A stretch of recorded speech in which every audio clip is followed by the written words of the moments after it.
यहाँ बैठकर टीवी क्या देख रही है? जा बाजार जा और सब्जी ले आ। अब तू मेरी सगी बहन तो है नहीं जो मैं तुझे घर बैठे खाना खिलाऊं। माया रोते हुए बाजार चली जाती है। दरअसल नव्या उसकी सौतेली बहन थी जो उसे बिल्कुल भी पसंद नहीं करती थी। कड़ी धूप में माया सब्जी का थैला लेकर घर वापस आ रही थी कि तभी एक बाइक आकर उसके पास रुक जाती है, जिस पर रोहन नाम का एक लड़का बैठा हुआ था। वो उससे कहता है, आप इतनी धूप में पैदल जा रही हो, क्या मैं आपको ड्रॉप कर दूं? रोहन दिखने में काफी हैंडसम था। उसे देखते ही माया बाइक पर बैठने के लिए तैयार हो गई। रोहन ने माया को घर के बाहर ड्रॉप कर दिया। साथ ही दोनों ने नंबर एक्सचेंज कर लिया, जिससे अब वो छुप छुप कर बातें करने लगे और मिलने लगे। कुछ ही दिनों में दोनों को एक दूसरे से प्यार हो गया और फिर दोनों ने शादी करने की ठानी। माया ने अपनी सौतेली बहन से शादी की बात करने की कोशिश की, लेकिन वो नहीं मानी। आप प्लीज शादी के लिए हाँ कर दीजिए। आप एक बार रोहन की तस्वीर देख तो लीजिए दीदी। ऐसा कहकर माया नव्या को रोहन की तस्वीर दिखाती है। जैसे ही नव्या रोहन की तस्वीर को देखती है तो उसे देखते ही रह जाती है और उसकी तस्वीर देखकर उस पर मोहित हो जाती है और झट से शादी के लिए मान जाती है, क्योंकि मन ही मन नव्या को रोहन अच्छा लग रहा था। शादी के बाद रोहन पगफेरे के लिए माया के साथ घर आता है। तब नव्या उससे कहती है, वैसे रोहन माया, मैं सोच रही थी कि क्यों ना तुम दोनों मेरे पास आकर रहो। मेरा मतलब है रोहन का घर दूसरे शहर में है, लेकिन नौकरी की वजह से इस शहर में किराए पर रहना पड़ता है और मेरा घर होते हुए तुम दोनों किराए के घर में रहो, ये मुझे मंजूर नहीं। इसलिए तुम दोनों को ऐतराज ना हो तो तुम मेरे साथ इसी घर में रह सकते हो। मुझ अकेली लड़की को भी थोड़ा सहारा मिल जाएगा। नव्या की इतनी प्यार भरी बातें सुनकर माया को बड़ी हैरानी होती है और साथ में खुशी भी होती है। वो अपने मन में सोचती है, ये बहन अचानक इतना कैसे बदल गई। शादी से पहले कभी इतना प्यार नहीं दिखाया। सारा दिन चिल्लाती रहती थी, घर का काम करवाती थी, लेकिन अब इसे क्या हो गया। फिर दोनों उसकी बात मान लेते हैं और उसके घर पर आकर उसके साथ रहने लग जाते हैं। अब आएगा मजा, इस हैंडसम के साथ समय बिताने को मिलेगा। इस माया की बच्ची को तो मैं काम में बिजी रखूंगी और खुद इसके साथ टाइम बिताऊंगी। मुझे तो उसको देखते ही पहली नजर वाला प्यार हो गया है। और फिर एक रोज माया रसोई में ब्रेकफास्ट बना रही थी और रोहन बाथरूम में नहा रहा था। तभी वो माया को आवाज लगाता है, अरे माया, तुम कहाँ हो? जरा मुझे टॉवल तो पकड़ा देना, साथ लाना भूल गया। बाथरूम के बाहर नव्या खड़ी थी। मौके का फायदा उठाते हुए वो टॉवल लेकर अपना हाथ बढ़ाती है। कुछ देर बाद रोहन टॉवल लपेटकर बाथरूम से बाहर आता है। नव्या उसे देखकर हैरान रह जाती है। ये लड़का कितना हॉट है। मेरा तो मन ही नहीं करता कि मैं इसे जीजा कहकर बुलाऊं। वाह, क्या बॉडी है। इसके आगे सलमान खान की बॉडी भी फेल है। मन तो कर रहा है कि मैं इसके गले लग जाऊं। तभी रोहन अपनी साली को अपने कमरे में खड़ा देखकर कहता है, अरे आप यहाँ? दरअसल मैं तुम्हें नाश्ते के लिए बुलाने आई थी, तभी तुमने टॉवल मांग लिया। तभी नव्या खुद पर कंट्रोल नहीं कर पाती और जानबूझकर गिरने का बहाना बनाते हुए रोहन के गले लग जाती है और उसकी बॉडी छूने की कोशिश करती है। ये सब देखकर रोहन को अजीब लगता है। आप चलिए साली जी, माया खाने के लिए बुला रही है। ओह, मुझे माफ करना, मेरा पैर फिसल गया था। फिर दोनों नीचे खाना खाने आ जाते हैं।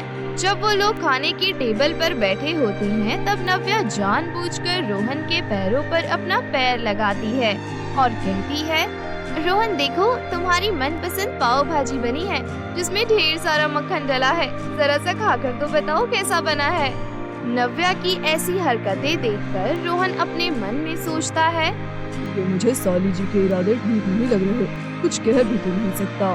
बाद में रोहन अकेले में नव्या से बोलता है, आप जो ये सब कर रही हैं ना, वो ठीक नहीं है। आपको शर्म नहीं आती अपनी बहन के पति के साथ ऐसा करते हुए? अरे कम से कम रिश्ते का तो लिहाज रखिए। मुझे हमारे रिश्ते का कोई लिहाज नहीं है। वैसे भी हमारा रिश्ता जीजा और साली का है और कहते हैं ना, साली आदि घरवाली होती है। वैसे सच कहूँ तो मैंने जब से आपको देखा है मैं तुम्हारी दीवानी हो गई हूँ। इन दिनों जो कुछ भी हो रहा है मेरी तरफ से तुम्हारे लिए इशारा था। मेरी सौतेली बहन को छोड़कर तुम मेरे साथ रहो तो हम दोनों बहुत खुश रहेंगे। ऐसा कहकर नव्या उसके गले लग जाती है और उसे किस करने लगती है। तभी रोहन उसे पीछे धकेलते हुए कहता है, शर्म नहीं आती आपको? खुद की बहन की सौतन बनना चाहती है? छी छी, मैं अब माया को सब कुछ बता दूंगा। रोहन बहाना बनाकर माया से वापस अपने घर चलने को कहता है, लेकिन वो नहीं मानती। अगले दिन नव्या सामान लेने माया को बाहर भेज देती है और पीछे से रोहन के खाने में नशे की गोलियां मिला देती है। जैसे ही कुछ देर बाद उसका सर घूमने लगता है, तभी नव्या वहाँ पर एक शॉर्ट गाउन पहनकर सामने आ जाती है। ये क्या हो रहा है? मेरा सर इतना घूम क्यों रहा है? आओ रोहन, मैं तुम्हें कमरे में ले चलती हूँ। वो रोहन को पकड़कर उसके कमरे में ले जाती है और बिस्तर पर ले जाकर उसके शर्ट के बटन खोलने लगती है। तभी वहाँ माया आ जाती है। दीदी, आपको शर्म नहीं आती अपनी बहन के पति के साथ ऐसा करते हुए? आखिर क्यों मेरी सौतन बनने के लिए तुली हुई हैं आप? हाँ, क्योंकि मैं इससे प्यार करती हूँ, तो इसके लायक नहीं है। छी छी दीदी, मुझे तो आपको बहन कहते हुए भी शर्म आ रही है। माना कि आज तक आपने मेरे साथ सौतेला व्यवहार किया, इसका मतलब ये नहीं कि आप मेरे पति को ही छीन लेंगी। इसके बाद माया रोहन के शर्ट के बटन बंद करती है। फिर उसके होश में आने के बाद वो दोनों घर छोड़कर सदा सदा के लिए चले जाते हैं और नव्या उस घर में अकेली रह जाती है। मीठीपुर नाम के गांव में शैली और दर्पण नाम की दो बहनें रहती थी। दोनों के माता पिता नहीं थे, इसलिए घर का गुजारा शैली हलवाई की दुकान में झाड़ू पोछा और बर्तन धोकर करती थी। शैली खुद तो पढ़ाई लिखाई नहीं कर पाई, लेकिन वो अपनी छोटी बहन दर्पण को पढ़ने के लिए स्कूल भेजती थी। दर्पण पढ़ाई में बहुत अच्छी थी। दर्पण ने 12वीं में अपने पूरे गाँव में टॉप किया था, इसलिए उसे स्कूल की तरफ से स्कॉलरशिप मिली थी, जिसकी वजह से उसका एक बड़े कॉलेज में एडमिशन हो जाता है। दर्पण गरीब थी, इसलिए उसके पास कॉलेज में पहनने के लिए सुंदर सुंदर कपड़े नहीं थे और न ही अच्छे जूते थे। उसके पास बस 2 पुराने कपड़े थे और एक पुरानी घिसी हुई चप्पल। वो वही पहनकर कॉलेज जाती थी, जिसकी वजह से कॉलेज की लड़कियां उसे देखकर हंसती थी। दर्पण के क्लास में ही सोनिया नाम की एक लड़की थी जो बहुत अमीर थी। उसे अपनी अमीरी का बहुत घमंड था। एक दिन सोनिया अपने दोस्तों से बात कर रही होती है और वो बोलती है, कल तो मेरा बर्थडे है और मैं अपनी बर्थडे पार्टी बहुत धूमधाम से मनाने वाली हूँ। तुम सब भी मेरे बर्थडे पार्टी में आना। ठीक है सोनिया, हम तुम्हारे बर्थडे पार्टी में जरूर आएंगे। मेरे पापा मेरे बर्थडे में बहुत बड़ा केक लेकर आते हैं। तुमने पहले कभी इतना बड़ा केक देखा भी नहीं होगा। अच्छा, ऐसी बात है। चलो, इसी बहाने हम कल बड़ा सा केक भी देख लेंगे। वो सब तो ठीक है, लेकिन देखो तो ये दर्पण हमारी बातें कैसे सुन रही है। चलो, ये बहुत अच्छा मौका है, इसका मजाक बनाकर आते हैं।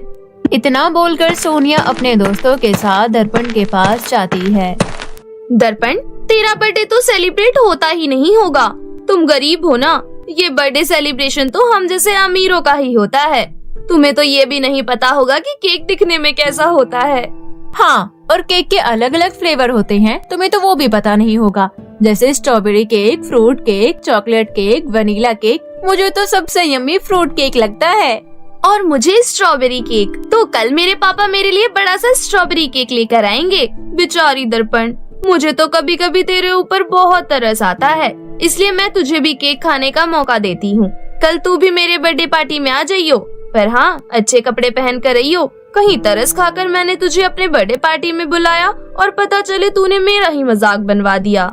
इतना बोलकर सोनिया हंसने लगती है। तभी दर्पण बोलती है, तुम्हारा बहुत शुक्रिया जो तुमने मुझे अपने बर्थडे पार्टी में बुलाया, लेकिन मेरे पास अच्छे कपड़े नहीं है। मेरे पास वैसे ही कपड़े हैं जैसे कपड़े मैं पहनकर कॉलेज जाती हूँ। अगर मेरे इस तरह के कपड़े पहनने से तुम्हारी इंसल्ट हो जाएगी तो कोई बात नहीं, मैं तुम्हारे बर्थडे में नहीं आ पाऊंगी। अरे नहीं नहीं, तू तो बुरा मान गई। वैसे भी तेरी बहन तो दुकान में झाड़ू पोछा करती है, तो तू भी मेरे घर आ जाइयो। मैं सबको बोल दूंगी कि तू मेरे घर की नौकरानी है। इस तरह तू मेरे बर्थडे का केक भी खा लेगी और कोई तेरा मजाक भी नहीं बनाएगा। मेरा दिल बहुत बड़ा है, इसलिए मैं तुझे एक मौका दे रही हूँ यमी केक खाने का। कोई जरूरत नहीं है, मुझे तुम्हारे बर्थडे का यमी केक नहीं खाना है। अपना यमी केक अपने पास ही रखो। सोनिया की बातें सुनकर दर्पण को बहुत गुस्सा आता है। और वो अपने घर चली जाती है। इसी तरह कुछ दिन बीत जाते हैं। तभी दर्पण का जन्मदिन आ जाता है और वो रोते हुए शैली को कहती है, दीदी आज मैं 19 साल की हो गई हूँ और अभी तक मेरा बर्थडे कभी सेलिब्रेट नहीं किया गया है। आप मेरा बर्थडे सेलिब्रेट क्यों नहीं करती हो? मेरा भी मन करता है कि मेरे बर्थडे के लिए केक आए और सब मेरे लिए गिफ्ट लेकर आए। कॉलेज की लड़कियां भी मेरा बहुत मजाक बनाती है। मेरी प्यारी बहन, मेरा भी मन करता है कि मैं तेरा जन्मदिन मनाऊं, लेकिन क्या करूं? मेरी कमाई बहुत कम है। इतने कम पैसों में मैं तुम्हारी पढ़ाई देखती हूँ और घर का खर्चा चलाती हूँ। बाकी इससे ज्यादा हो पाना मुश्किल है। जब से माँ पिताजी का देहांत हुआ है तब से मैं अकेली तुम्हें पाल रही हूँ। मेरी कमाई इतनी कम है कि कभी भी मैं पैसे जमा नहीं कर पाई। मुझे माफ कर दे। शैली की बातें सुन दर्पण अपनी जिद छोड़ देती है। नहीं दीदी, आप माफी मत मांगो, मेरी गलती है। मेरे लिए और मेरी पढ़ाई के लिए आप पहले से ही इतनी मेहनत करती हो और आज मैंने आपको अपना जन्मदिन मनाने के लिए कह दिया। अब मुझे अपना जन्मदिन नहीं मनाना है। अगले दिन शैली की तबीयत खराब हो जाती है। शैली लेटी हुई थी, तभी दर्पण उसके पास जाती है और बोलती है, क्या हुआ दीदी? पता नहीं दर्पण, लेकिन मेरी तबीयत कुछ ठीक नहीं लग रही है। कोई बात नहीं दीदी, आप आराम करो, मैं घर के सारे काम कर लूंगी। वो सब तो ठीक है, लेकिन आज पड़ोस में रहने वाली आंटी की बेटी का जन्मदिन है। मैं तो जा नहीं पाऊंगी, लेकिन तू टाइम से चली जाइयो। ठीक है दीदी, मैं चली जाऊंगी, आप आराम करो। उसके बाद दर्पण घर के कामों में लग जाती है। शाम होने के बाद दर्पण पड़ोस में रहने वाली आंटी की बेटी के जन्मदिन में जाती है। पड़ोस में रहने वाली आंटी की बेटी काजल बहुत घमंडी थी। वो दर्पण को देखकर बोलती है, अरे आ गई नौकरानी की बहन, लगता है हमारे घर के बर्तन धोने आई है। जा घर के काम कर, थोड़ा सा केक बच जाएगा तो तुझे दे दूंगी। नहीं काजल, आंटी ने मेरी बहन को बुलाया था, लेकिन उसकी तबीयत ठीक नहीं है, इसलिए उसके बदले मैं आई हूँ। वैसे मुझे तुम्हारा बचा कुचा केक खाने में कोई इंटरेस्ट नहीं है। मैं तो यहाँ बस अपनी बहन के कहने पर आई हूँ। ज्यादा जवान मत चला और चुपचाप कोने में खड़ी रह। उसके बाद काजल की बर्थडे पार्टी शुरू हो जाती है। दर्पण उदास मन से केक की तरफ देखती रहती है। थोड़ी देर बाद बर्थडे पार्टी खत्म हो जाती है और दर्पण अपने घर आने लगती है, लेकिन दर्पण अपने घर न जाकर बीच रास्ते से ही पार्क चली जाती है। पार्क में दर्पण एक बेंच पर बैठ जाती है और रोते हुए बोलती है, काजल का बर्थडे केक दिखने में कितना स्वादिष्ट लग रहा था। मैंने तो कभी केक नहीं खाया है। कल मेरा बर्थडे था, लेकिन मेरी ऐसी किस्मत कहाँ जो मेरा बर्थडे सेलिब्रेट हो। लेकिन कल तो दीदी का जन्मदिन है, पर क्या कर सकते हैं, उनका बर्थडे भी सेलिब्रेट नहीं हो पाएगा। हम लोग इतने गरीब क्यों हैं? मुझे अपनी ये गरीबी बहुत खलती है। हम गरीबी की वजह से अपने कोई शौक पूरे नहीं कर पाते हैं। दर्पण रो रही थी, तभी वहाँ पर एक परी आ जाती है और बोलती है, क्या हुआ लड़की, क्यों रो रही हो? परी, मुझे केक खाना है। मैंने कभी केक नहीं खाया है। कल मेरी बहन का जन्मदिन है। मैं चाहती हूँ कि उनका बर्थडे सेलिब्रेट हो, लेकिन हम लोग बहुत गरीब हैं। बस इतनी सी बात और इसके लिए तुम इतना रो रही थी? हम गरीब के लिए ये इतनी सी बात नहीं है। हमारे लिए तो केक खाना एक सपने जैसा है। कोई बात नहीं, क्योंकि अब तुम्हारा ये सपना पूरा होने वाला है। लेकिन कैसे? कल तुम्हारी बहन का जन्मदिन है ना, उसके लिए कल मैं तुम्हें एक विशाल जादुई बर्थडे केक दूंगी। कल तुम्हारी बहन का बर्थडे बहुत धूमधाम से सेलिब्रेट होगा। तुम्हें जिसे बुलाना होगा बुला लेना। और हाँ, वो जादुई विशाल बर्थडे केक से तुम जितने चाहो केक मांग सकती हो। अरे वाह, सच में अब तो मेरा सपना पूरा होने जा रहा है। आपका बहुत शुक्रिया। तुम अभी घर जाओ। दर्पण घर चली जाती है और अपनी बहन को परी के बारे में बताती है। अगले दिन दर्पण कॉलेज जाती है और सोनिया से कहती है, आज मेरी बड़ी बहन का जन्मदिन है। उनका बर्थडे बहुत धूमधाम से सेलिब्रेट किया जा रहा है। मैं चाहती हूँ कि तुम अपने कुछ सहेलियों के साथ मेरी बड़ी बहन के बर्थडे पार्टी में जरूर आना। तू क्या चाहती है, हम वहाँ आकर बर्थडे पार्टी में सूखी रोटी खाएं? नहीं, हम तो नहीं आएंगे तेरे घर। तुझ गरीब के घर जाकर हमारी ही इंसल्ट होगी। नहीं सोनिया, मैं तुम्हें बर्थडे पार्टी में सूखी रोटी नहीं खिलाऊंगी। मैं तुम्हें बहुत यम्मी केक खिलाऊंगी। आज शाम को आ जाना, फिर देखना कितना बड़ा केक होगा। इतना बोलकर दर्पण घर आ जाती है और थोड़ी देर बाद काजल के घर जाती है। काजल, आज शैली दीदी का जन्मदिन है, इसलिए तुम जरूर आना।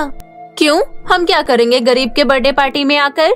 नहीं काजल, मैं तुम्हें बहुत यम्मी केक खिलाऊंगी। तुम्हें जितना केक खाना होगा जी भर के खाना।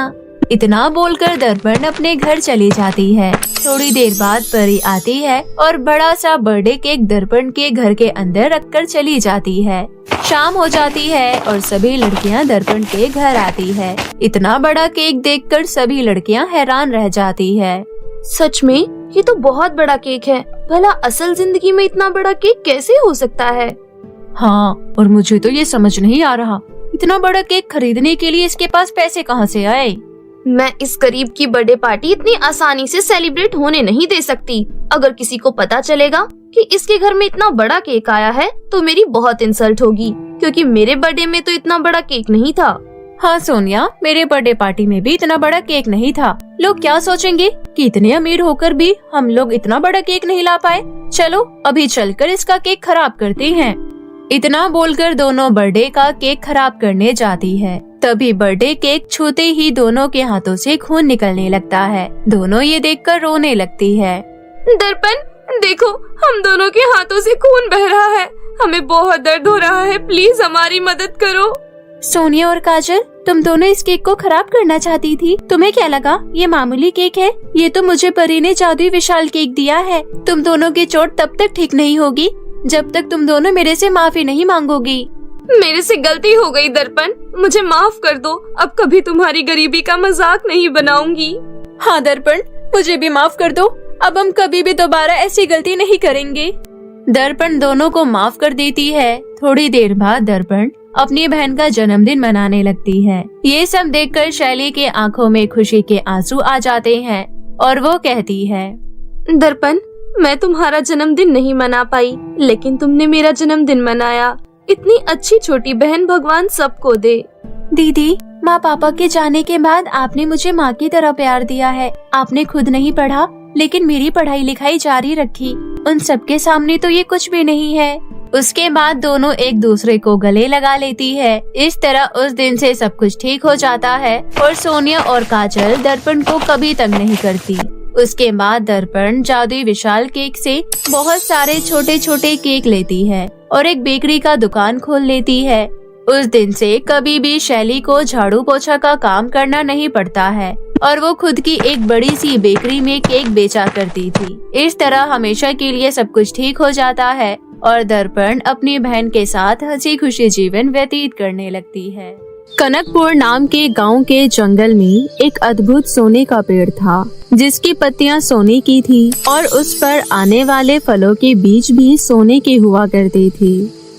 दरअसल बहुत साल पहले कनकपुर गांव में भूखमरी फैल गई थी, जिसके बाद परी लोग की रानी परी ने अपने जादू से उस गांव के जंगल में सोने का पेड़ बनाया था। सोने के पेड़ की मदद से गांव वालों का जीवन फिर से खुशहाल हो गया था। उस दिन के बाद से जब भी गांव के गरीब लोगों को किसी चीज की जरूरत होती थी तो वो पेड़ से सोने की पत्तियां लेकर चले जाते थे।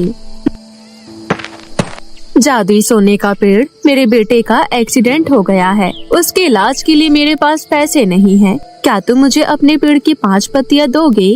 तभी पेड़ से 5 पत्तियां उस औरत के सामने आ गिरती है। वो औरत पेड़ की पत्तियों को अपने साथ लेकर चली जाती है। इस तरह जादुई सोने का पेड़ सबकी मदद करता था। उसी गांव में प्रिया नाम की एक लड़की रहती थी। प्रिया सोने के पेड़ के आसपास एक भी गंदगी नहीं रहने देती थी और रोज सुबह शाम वहां आकर सफाई करती थी। प्रिया अनाथ थी, इसलिए वो सोने के पेड़ को अपने मन की सारी बातें बताती थी। प्रिया नौकरानी का काम करके अपना गुजारा करती थी और उसने कभी भी अपने फायदे के लिए जादुई सोने के पेड़ का इस्तेमाल नहीं किया। एक दिन प्रिया पेड़ के आसपास सफाई कर रही होती है, तभी जादुई सोने का पेड़ बोलता है, प्रिया, तुम बहुत अच्छी हो। बिना लालच के तुम मेरी बहुत सेवा करती हो। तुम मेहनत करके अपना गुजारा करती हो और वही दूसरी तरफ गांव वाले हर दिन मेरे से पत्तियां लेकर जाते हैं। पेड़, तुम्हारी वजह से हमारे गांव से भूखमरी चली गई। तुम गांव वालों की इतनी मदद करती हो, इसलिए मेरा फर्ज बनता है तुम्हारी सफाई का ध्यान रखना। क्या हो गया अगर गांव वाले तुम्हारी सेवा नहीं करते? मैं भी तो इसी गांव की हूँ ना, और तुम मेरे इकलौते दोस्त हो। मुझे भी तुम्हारी दोस्ती बहुत अच्छी लगती है। तुम हमेशा ऐसे ही मेरी दोस्त बनकर रहना। इस तरह हर रोज प्रिया और पेड़ आपस में बातें किया करते थे। ऐसे ही कई महीने बीत जाते हैं। तभी गांव में अंधेरी रात को दूर शहर से एक बहुत बड़ी जादूगरनी आती है। मैंने सुना है इस गांव में एक जादुई सोने का पेड़ है जिसके पत्तियां सोने की है और उसके फलों के बीज भी सोने के होते हैं। अगर मुझे उस पेड़ की जादुई शक्तियां मिल जाए तो मैं और भी ज्यादा शक्तिशाली बन जाऊंगी। उसी वक्त जादूगरनी सोने के पेड़ के पास जाती है। सोने का पेड़ उस वक्त सो रहा था। उठो सोने के पेड़। कौन है? कौन आया है इस वक्त? जाओ, ये मेरे सोने का वक्त है, मैं कोई मदद नहीं करूँगा। जादुई सोने के पेड़, मैंने सुना है कि तुम बहुत शक्तिशाली हो और बेसहारा लोगों की मदद करते हो। मैं भी एक बेसहारा हूँ, क्या तुम मेरी मदद नहीं करोगे? ठीक है, बोलो तुम्हें क्या मदद चाहिए? पेड़, मेरा एक पैर चल नहीं पा रहा है और मैं अपने घर वापस जाना चाहती हूँ। क्या तुम मुझे घर पहुँचाने में मेरी मदद कर सकते हो? मैं अभी तुम्हें 10 सोने की पत्तियाँ देता हूँ, उसके बाद तुम अपने पैरों का इलाज करवा लेना। जादूगरनी 10 सोने के पत्ते ले लेती है और हंसते हुए बोलती है, बेवकूफ सोने के पेड़, तूने बहुत बड़ी गलती कर दी मुझे अपना जादू दिखा के। अब मैं तेरी सारी शक्तियाँ छीन लूंगी। मैंने तुम्हारी मदद की और तुम मुझसे मेरी शक्तियाँ लेना चाहती हो? ऐसा मत करो, अगर मेरी शक्तियाँ चली गई तो मैं जीवित नहीं रह पाऊंगा। जादूगरनी सोने के पेड़ की कुछ नहीं सुनती और अपनी शक्तियों से उसकी सारी शक्तियाँ छीन लेती है। सारी शक्तियाँ छीनने के बाद पेड़ की सारी पत्तियाँ गायब हो जाती है और उसके पास मामूली टहनी बचती है।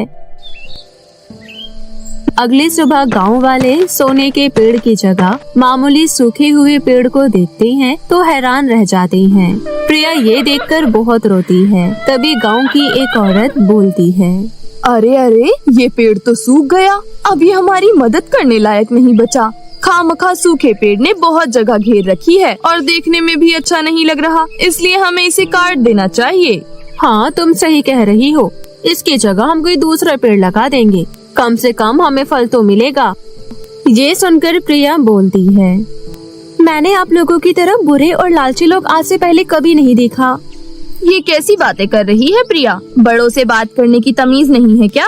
काकी, आप लोगों को देखकर मुझे जो लगा वो मैंने बोला। जब तक पेड़ आप लोगों के काम का था तब तक ठीक था, लेकिन जैसे ही ये सूख गया आप लोग इसे काटने की बात करने लगे। कम से कम आप सभी को ये तो याद रखना चाहिए ना कि जब ये था तब इसने गांव वालों की कितनी मदद की थी।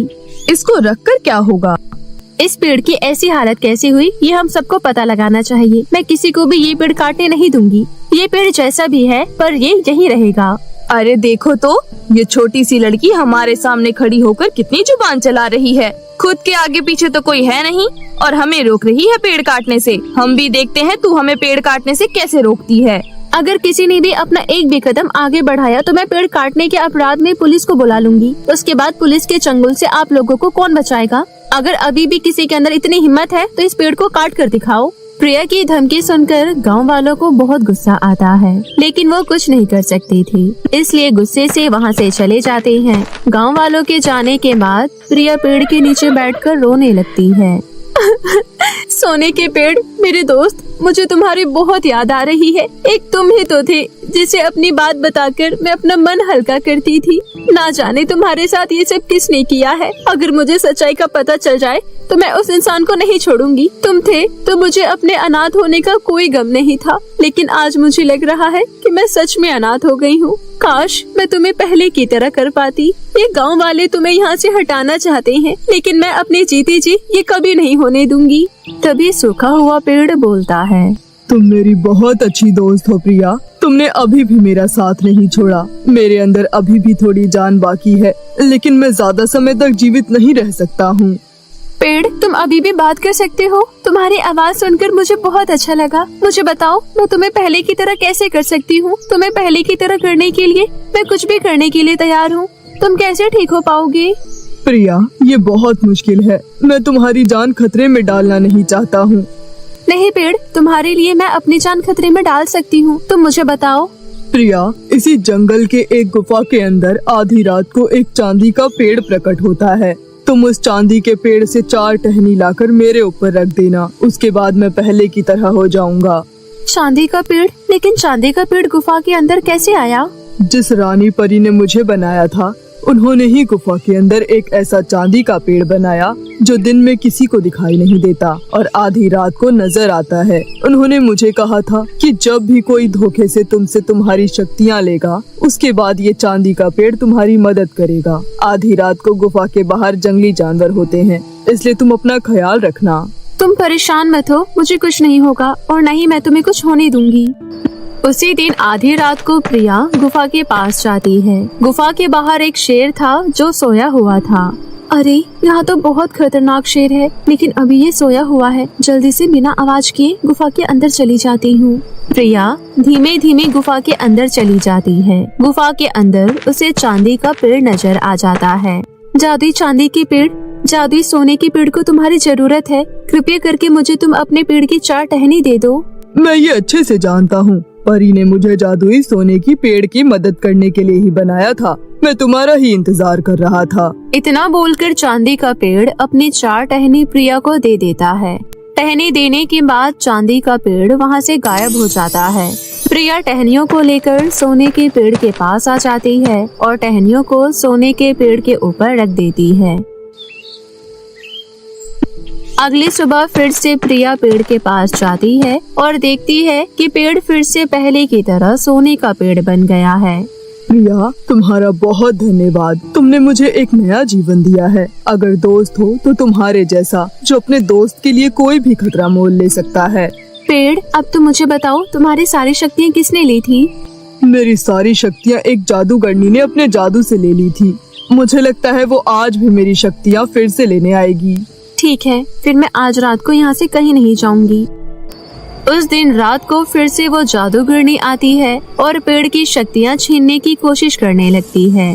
लेकिन तभी प्रिया पीछे से आती है और जादूगरनी के सर पर जोर से डंडा मार देती है।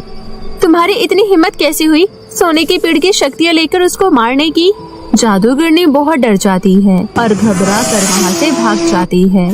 उसके बाद पेड़ प्रिया से बोलता है, तुम्हारी वजह से अब ये जादूगरनी कभी भी यहाँ नहीं आएगी। हाँ, लेकिन तुम मुझे वादा करो कि अब तुम गांव वालों की मदद नहीं करोगे, क्योंकि तुम्हारी शक्तियाँ जाने के बाद इन लोगों ने तुम्हारी बिल्कुल कदर नहीं की थी। अब सिर्फ तुम उन्हीं लोगों की मदद करोगे जिन्हें सच में तुम्हारी मदद की जरूरत हो। ठीक है प्रिया, अब मैं उन्हीं लोगों की मदद करूँगा जिन्हें सच में मेरी जरूरत हो। लेकिन तुम्हें भी मुझसे एक वादा करना होगा कि अब तुम नौकरानी का काम नहीं करोगी और मेरी पत्तियों को बेचकर एक खुशहाल जीवन व्यतीत करोगी। प्रिया सोने के पेड़ की बात मान लेती है। इस तरह हमेशा के लिए सब कुछ ठीक हो जाता है और प्रिया एक हंसी खुशी जीवन व्यतीत करने लगती है।